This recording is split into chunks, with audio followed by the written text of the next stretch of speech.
Model code of conduct Assam বিধানসভাত আৰম্ভ হৈ গ'ল। চৰকাৰে কৰিলে নেকি? চৰকাৰে কৰিব পাৰিলে নেকি? নকৰিলে। অৰ্থাৎ গুমৰ ফাঁকটো ওলাই গ'ল। এতিয়া 6 জনগোষ্ঠীক প্ৰতাৰণা কৰিলে। অসমত আটাইতকৈ বেছি প্ৰতাৰিত হোৱা মানুহখিনি হ'ল 6 জনগোষ্ঠী। 6 জনগোষ্ঠীয়ে জনজাতিকৰণৰ বাবে দাবী কৰি থকা সময়ত জনজাতি আৰু 6 জনগোষ্ঠীৰ মাজত কাজিয়া লগোৱা মানুহ কোন? চৰকাৰখনৰ মূল মানুহবিলাক। সকলোৱে বুজি পায়, ক'বলৈ কিয় নিবিচাৰে? আমাৰতো ক'বলগীয়া নাই। আৰে বাবা, আমি 1950 চনৰ পৰা সংৰক্ষণত থকা আমি অনুসূচিত জাতি এটা শ্ৰেণী। দিল্লীৰ আলু যোনে খাইছে সিও পস্তাইছে, আৰু যোনে বিচাৰিছে খাবলৈ সিও এদিন পস্তাব। এই অৱস্থা হ'ল অসমৰ। অৰ্থাৎ সংৰক্ষণ ব্যৱস্থাত থাকি থাকি আমিবিলাকে কৈছোঁ আমি প্ৰতাৰিত হৈছোঁ, আমাক প্ৰবঞ্চনা কৰিছে। 6 জনগোষ্ঠীক জনজাতিকৰণ কৰিম বুলি কি কৰিছিলে? বিধানসভাত কেবিনেট চাব কমিটি এখন প্ৰতিবেদন দিলে। সকলো 6 জনগোষ্ঠী সংগঠনে বিজয় উল্লাস কাটিলে, বিজয় উৎসৱ পাতিলে, দফাই দফাই মিটিং হ'ল, মুখ্যমন্ত্ৰীৰ ধূপ ধূনা জ্বলোৱা হ'ল, মুখ্যমন্ত্ৰীৰ ফটোত গাখীৰ ঢালিলে। এতিয়া গৈ পেলাই এতিয়া সংগঠনবিলাকৰ লগত নিৰ্বাচনৰ আগদিনা মুখ্যমন্ত্ৰী ডাঙৰীয়া গ্ৰুপে মিটিং। প্ৰতাৰণা নহয় জানো? ইমান চুৱান্তা প্ৰতাৰণা কৰিছে অসমৰ জাতি জনগোষ্ঠীক। কিন্তু দুৰ্ভাগ্যৰ বিষয়টো হ'ল আমি জাতীয় সংগঠনবিলাকে চৰকাৰৰ বিৰুদ্ধে বিগত সময়ছোৱাত অপ্ৰিয় সত্য কথা আমি এক আন্দোলন কৰিব নোৱাৰিলোঁ। যি কাৰণে নহ'ল, আমি আন্দোলন কৰাত বিজেপিৰ বিৰুদ্ধে আন্দোলন কৰাই ব্যৰ্থ হ'লোঁ। আৰু এই ব্যৰ্থতাৰ সুযোগ লৈ অসম চৰকাৰখনে আমাক অনুসূচিত জাতিৰ মানুহক প্ৰতাৰণা কৰিছে। আমি প্ৰতাৰিত হৈছোঁ। আমাৰ মনত সাংঘাতিক এতিয়া আঘাত লাগিছে। 5 বছৰ প্ৰতাৰণা কৰিলে ইয়াৰ প্ৰতিফল বিজেপি চৰকাৰ আৰু মুখ্যমন্ত্ৰীয়ে 2016 চন নিশ্চিতভাৱে পাব। একদম নিশ্চিতভাৱে পাব। কাৰণ দিছপুৰ প্ৰেছ ক্লাবত কোৱা এই কথাকেইটা কেৱল দিছপুৰ প্ৰেছ ক্লাবত অনুসূচিত জাতিৰ যুৱস্থ পদৰ মনৰ কথা নহয়। অসমৰ অনুসূচিত জাতিৰ নিপীড়িত মানুহৰ, শোষিত মানুহৰ মনৰ কথা। ৰাজপথত সকলোৱে আন্দোলন কৰিবলৈ ক্ষমতা নহ'ব পাৰে, কিন্তু আমি কোৱা কথাকেইটা অনুসূচিত জাতিৰ ৰাইজৰ মনৰ কথা। কাৰণ প্ৰত্যেকে প্ৰতাৰিত হ'ল আৰু প্ৰত্যেককে চৰকাৰে মিঠা কথা ক'লে। ভয়ংকৰ কথাটো কি? 2025 চনত 2টা কাম মুখ্যমন্ত্ৰীয়ে কৰিলে। প্ৰথম কামটো হ'ল যে চিডিউল কাষ্ট মানুহৰ উন্নয়নৰ যিটো মূল আধাৰ, চিডিউল কাষ্ট চাব প্লান, এই চাব প্লানখন বিলুপ্তি কৰা হ'ল। সংবাদ মাধ্যমত প্ৰকাশ পাওঁতে পীযুষ হাজৰিকাই কৈছিলে, ভুৱা বাতৰি সংবাদ মাধ্যমে প্ৰকাশ কৰিছে, আমাৰ প্ৰমাণ আছে।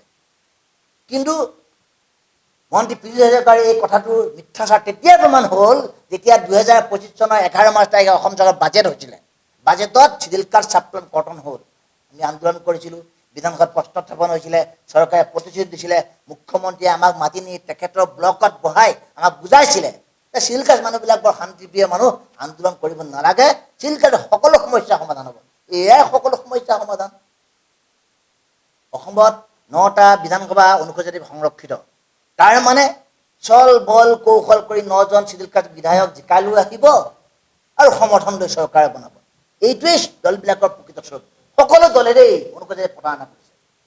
আৰু এতিয়া আহি শেষত আৰু এটা কথা আপোনালোক সংবাদ মাধ্যমত আমি দেখিছোঁ যোৱা এইকেইটা দিনত, যে বহু কেইজন দুষ্ট প্ৰকৃতিৰ লোক, মই বেলেগ ধৰণৰ কথাটো ক'ব বিচৰা নাই, দুষ্ট প্ৰকৃতিৰ লোকে ভুৱাকৈ অনুসূচিত জাতিৰ প্ৰমাণপত্ৰ সংগ্ৰহ কৰি কেইবাটাও অনুসূচিত জাতিৰ সংৰক্ষিত আসনত প্ৰতিদ্বন্দ্বিতা কৰিবলৈ মন মেলিছে। আৰু বিভিন্ন দলে তেওঁলোকক টিকট দিব বিচাৰিছে। আমি সকলো দলক এটাই আহ্বান জনাইছোঁ, যিসকল প্ৰকৃত অনুসূচিত জাতিৰ ব্যক্তি নহয়, যিসকলৰ বিৰুদ্ধে CBI, পুলিচ থানা আৰু DC অফিচত কাষ্ট আইডেণ্টিটি সম্পৰ্কত গোচৰ ৰুজু হৈ আছে, সেইসকলক আপোনালোকে প্ৰাৰ্থিত্ব নিদিব। যদি প্ৰাৰ্থিত্ব দিয়ে, তেনে প্ৰাৰ্থীৰ বিৰুদ্ধে মানে নিৰ্বাচনৰ সময়ছোৱাত সেই প্ৰাৰ্থীবিলাকৰ বিৰুদ্ধে প্ৰতিবাদ হ'ব, ধৰ্ণা হ'ব, ধৰ্মঘট হ'ব, আৰু অনুসূচিত গাঁওবিলাকত, অনুসূচিত অঞ্চলবিলাকত তেওঁলোকৰ প্ৰৱেশ নিষিদ্ধ কৰি দিয়া হ'ব। কেইবাটাও আছে আমাৰ বাবে এইবাৰ সংৰক্ষিত সমষ্টি ৰহা, জাগিৰোড, ডিমৰীয়া, নাওবৈচা, বিহালী, হাজো, শুৱালকুছি, এইকেইটা আমাৰ বাবে এইবাৰ আটাবাৰী আৰু নৰসিংপুৰ, এইকেইটা আমাৰ বাবে সংৰক্ষিত সমষ্টি। এই 9টা সমষ্টিত যদি কোনো দলে 2 নম্বৰ চিডিউল কাষ্ট মানুহৰ টিকেট দিয়ে, সেই চিডিউল কাষ্ট কেণ্ডিডেটবিলাকৰ বিৰুদ্ধে যি দলে নহওক, কংগ্ৰেছ, বিজেপি, AJP, UDF মতলব নাই, 2 নম্বৰী মানুহক যদি টিকেট দিয়া, 2 মানুহ কোন আমি জানোতো, আমি আমাৰ চিডিউল কাষ্ট মানুহ চিনি পাওঁ।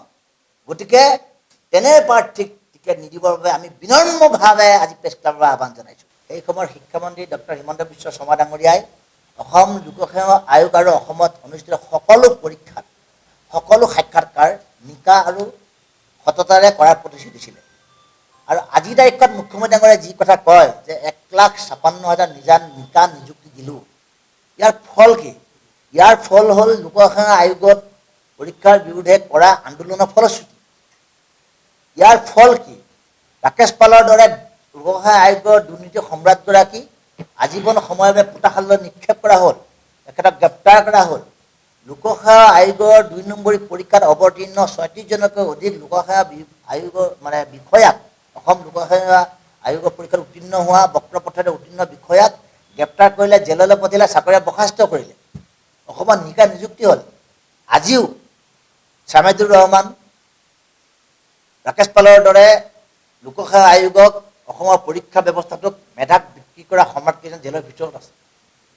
তেতিয়াহ'লে যদি আমি কৰা আন্দোলনৰ ফলশ্ৰুতি এইবিলাক হয়, তেনে ক্ষেত্ৰত আমাৰ যি ন্যায় প্ৰদানৰ ব্যৱস্থা, এই ন্যায় প্ৰদানৰ ব্যৱস্থা কিয় ভেঙুচেলি কৰা হৈছে? আজি দেখোন সেইটো প্ৰশ্ন উত্থাপন হৈছে। সন্মানীয় সাংবাদিক বন্ধুসকল, আমাক কিয় ন্যায় দিয়া হোৱা নাই? অৰ্থাৎ আমাক লোকসেৱা আয়োগৰ পৰীক্ষাত বিসংগতি, পৰীক্ষাত কেলেংকাৰী হোৱাৰ ভিতৰত আমি আন্দোলন কৰিছিলোঁ।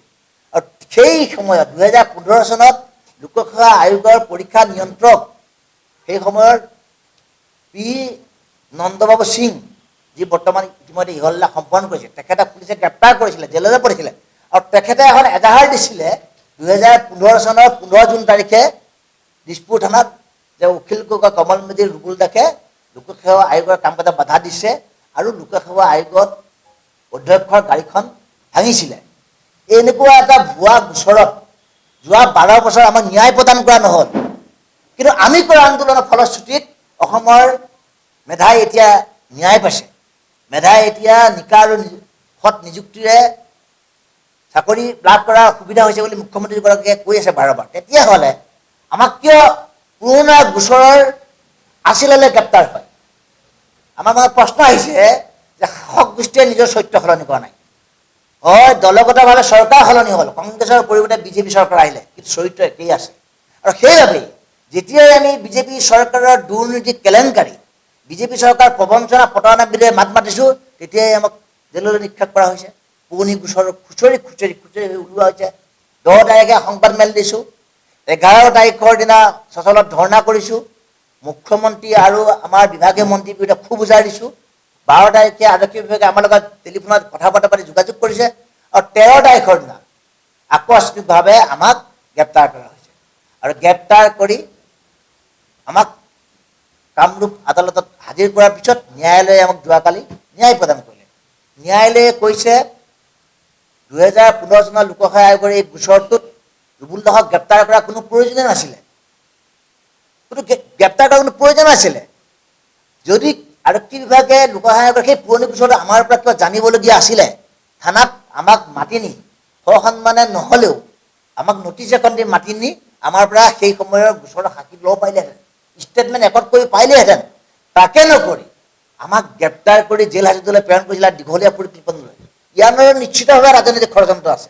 অৰ্থাৎ এতিয়া মই ক'বলৈ কথাটো অতি দুৰ্ভাগ্যজনক, অনুসূচিত জাতিৰ বহুকেইটা দল সংগঠনে ইতিমধ্যে মুখ্যমন্ত্ৰী আৰু চৰকাৰখনৰ পক্ষত অৱস্থান গ্ৰহণ কৰিছে। চৰকাৰখনে যি কৈছে সেইটোৱে সত্য, চৰকাৰখনে যি কৰিম বুলি কৈছে সেইটোৱে সম্পদ বুলি মানি লৈছে। ইয়াৰ বিপৰীতে অনুসূচিত জাতি যুৱস্থ অসমে চৰকাৰৰ প্ৰবঞ্চনা প্ৰতাৰণাৰ বিৰুদ্ধে খুব দৃঢ় স্থিতি গ্ৰহণ কৰিছোঁ আৰু আমি আন্দোলন কৰি প্ৰতিবাদ কৰিছোঁ। চৰকাৰৰ যিটো ভেকু ভাওনা, চৰকাৰৰ যিটো মিথ্যা চাৰা উদঙাই দিছোঁ, আৰু সেইবাবেই আমাক গ্ৰেপ্তাৰ কৰা হৈছে, এই কথা নিশ্চিত। অৰ্থাৎ ৰাজনৈতিক ষড়যন্ত্ৰৰ মাজত আমাক লৈ যোৱা হৈছে। যে কি নহওক, ন্যায়ালয় আদালতৰ প্ৰতি আমাৰ আস্থা আছে, বিশ্বাস আছে। আমি ন্যায়ালয়ৰ প্ৰতি সন্মান জনাই আমাক প্ৰদান কৰা ন্যায়ৰ বাবে ধন্যবাদ জনাইছোঁ। তাৰ লগতে সাংবাদিক বন্ধুসকলেও গ্ৰেপ্তাৰ কৰা দিনেও বহু সংবাদ মাধ্যমে, সাংবাদিক বন্ধুৱে যথেষ্ট সাৱলীলভাৱে সংবাদ প্ৰকাশ কৰিছে।